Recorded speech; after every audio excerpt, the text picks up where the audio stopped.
तेलंगाना, पश्चिम बंगाल, पंजाब और उड़ीसा ये 4 राज्य हैं जहां हाल में कांग्रेस कमजोर हुई है और बीजेपी इसका ध्यान रखते हुए रणनीति बना रही है। लेकिन सिर्फ एक यही वजह नहीं है, बल्कि पार्टी को लगता है कि इन राज्यों में प्रदर्शन अगले चुनाव में काफी बेहतर हो सकता है, क्योंकि पिछली बार हार जीत का अंतर कम था। ये वो 4 राज्य हैं जो बीजेपी की रणनीति के केंद्र में है। खास बात ये है कि इन चारों ही राज्यों में बीजेपी की सरकार नहीं है।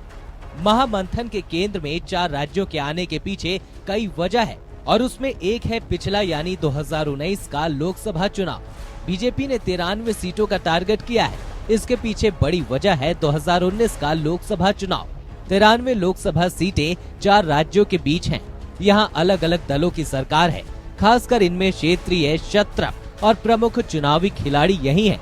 कभी कांग्रेस एक बड़ी पार्टी हुआ करती थी। 2019 के लोकसभा चुनावों में इन चारों राज्यों में कई सीटों पर जीत हार का अंतर काफी कम था। साथ ही जो भी विजयी उम्मीदवार थे, उनमें से कई कुल डाले गए वोटों का 50% भी हासिल नहीं कर सके थे। प्रतिशत के हिसाब से देखा जाए तो उड़ीसा में जो कैंडिडेट जीते, उनमें 85% से अधिक सीटों पर उम्मीदवारों को 50% से कम वोट मिले। इसके अलावा बाकी 3 राज्य पश्चिम बंगाल, तेलंगाना और पंजाब हैं। यहाँ ऐसी करीब 75% से अधिक सीटें थी। इन 4 राज्यों को देखा जाए तो तेलंगाना और पंजाब में कांग्रेस कमजोर हुई है, लेकिन उतनी नहीं। वहीं पश्चिम बंगाल और उड़ीसा में उसकी स्थिति इन 2 राज्यों के मुकाबले और भी कमजोर है। बीजेपी की रणनीति में इस बार खास तौर पर मिशन साउथ है। उसमें तेलंगाना प्रमुख है। पार्टी को लगता है वो यहाँ सरकार बना सकती है। वहीं पंजाब को लेकर बीजेपी खास रणनीति तैयार कर रही है और फरवरी-मार्च के महीने में इसको लेकर खास तैयारी है। बीजेपी ने पंजाब को लेकर 2024 के लिए पूरा प्लान बनाया है। मार्च महीने से शुरू होने वाली बीजेपी की यात्रा 13 लोकसभा सीटों में से हर सीट पर 18 दिन रुकेगी। पंजाब कांग्रेस के कई बड़े नेता बीजेपी में शामिल हो चुके हैं। कैप्टन अमरिंदर, सुनील जाखड़ और हाल ही में मनप्रीत बादल भी इस लिस्ट में शामिल हो गए। बीजेपी इन नेताओं को लेकर अगले चुनाव की रणनीति में जुट गई है। देश के सबसे बड़े सियासी राज्य यूपी, गुजरात समेत कई ऐसे राज्य हैं जहां बीजेपी की स्थिति अब भी मजबूत देखी जा रही है।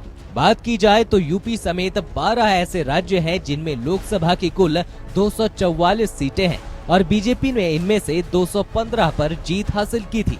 खास बात ये भी है कि इन राज्यों में बीजेपी को 50% से अधिक वोट हासिल हुए। यूपी, गुजरात के अलावा दिल्ली, राजस्थान, मध्य प्रदेश इसमें शामिल हैं। इन राज्यों में बीजेपी की अब भी स्थिति मजबूत बताई जा रही है, लेकिन कुछ राज्य ऐसे हैं जहां पिछले चुनाव में बीजेपी मजबूत थी, लेकिन साथ ही बदलने से इस बार स्थिति वैसी नहीं है। हाल के सर्वे में भी इस तरह की बात सामने आई।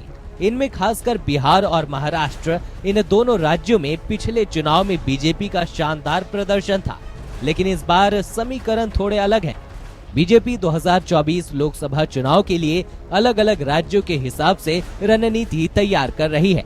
जिन राज्यों को लेकर ये कहा जा रहा है कि पार्टी की स्थिति कमजोर हुई है, उसकी भरपाई के लिए पार्टी अलग रणनीति पर काम कर रही है। इस रणनीति के तहत फोकस इन 93 सीटों पर भी है। Bureau report, APN news.